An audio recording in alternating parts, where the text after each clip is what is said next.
सब्ज़ी मँगवाई थी और बैग खोल के देखा तो बैग में ये क्या ही निकला। अरे! ये तो मखाना ले आए। तो माही चित्रांशी का बहुत फ़ेवरेट है मखाना और मखाने के ऊपर एक बहुत ही अच्छी बात लिखी हुई थी जो पढ़ कर के मुझे बहुत हँसी आई। जिसके घर हो खाना खजाना उसकी बीवी चाहे मखाना। और ये बात सुन कर के हम तीनों माँ-बेटी बहुत हँसने लगी और इसके पापा बोले, "क्या मिल गया जो तीनों ऐसे दाँत फाड़ रहे हो?" मैंने कहा, "देखो पैकेट के ऊपर क्या लिखा हुआ है।"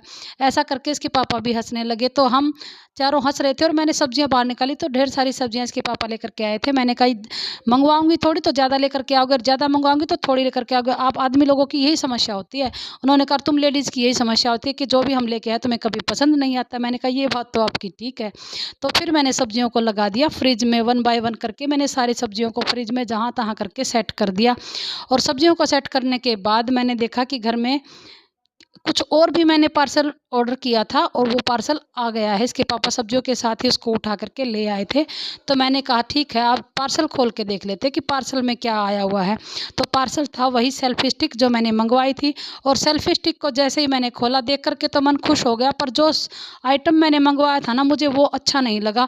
मैंने कहा अरे देखो इसके अंदर चार्जर भी बहुत छोटा है और देखो लाइट तो दे रखी है अब इसकी स्टिक बहुत छोटी है।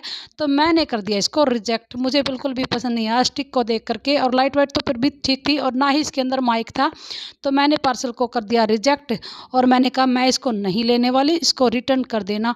तो वही शाहरुख खान वाला डायलॉग इसके पापा ने बोला कि तुम इंडियन लोग ना चीज़ें मंगवाते हो और फिर इनको रिटर्न करते रहते हो। मैंने कहा कोई बात नहीं फ़िल्मी डायलॉग छोड़ो और इसको ना वापस कर देना। बोले ठीक है जो जो ऑर्डर हुज़ूर आपका ऑर्डर तो मानना ही पड़ेगा। और फिर शाम के टाइम हमारी एनिवर्सरी थी तो हम चले गए भगवान जी के दर्शन करने के लिए। जाते ही सबसे पहले भगवान जी का दरवाज़ा खटखटाया और माई चित्रांशी जिस पे उनका हाथ पहुँचा वहाँ पे उन्होंने घंटी बजाई और सीधा हम चले गए शिव जी महाराज के दर्शन करने जो कि मेरे सबसे पसंदीदा और मेरे सबसे फ़ेवरेट भगवान हैं। तो मैं जाते ही पहले कुछ लोग वहाँ पूजा कर रहे थे, थोड़ा हमने वेट किया, उसके बाद भगवान जी को प्रसाद चढ़ाया और चित्रांशी ने मुझे एडवाइस दी कि मम्मी अगर हम ना नंदी के कान में कुछ बोले ना तो हमारी विश पूरी हो जाती है। मैंने कहा चलो हटो तो कुछ बोलते हैं नंदी जी के कान में और मैंने जो-जो मेरे दिमाग में था सारा भगवान जी के कान में उड़ेल दिया और देखते हैं अब हमारी जो विश है जो मैंने बोली है वो पूरी होती है या नहीं।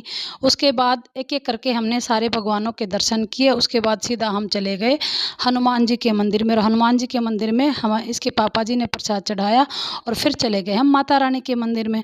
और माता रानी के मंदिर में भी वही सेम प्रोसेस किया, प्रसाद चढ़ाया और माथा टेका और फिर चले गए हम। सबसे फ़ेवरेट जो मेरे कान्हा जी और मेरी राधा रानी, कितना प्यारा मंदिर सजा हुआ है। मंदिर को देखकर भी उनके दोनों की जोड़ी को देख कर के एक अलग ही ऑरा जो मंदिर का होता है ना वो आता है। तो बोलो राधे राधे।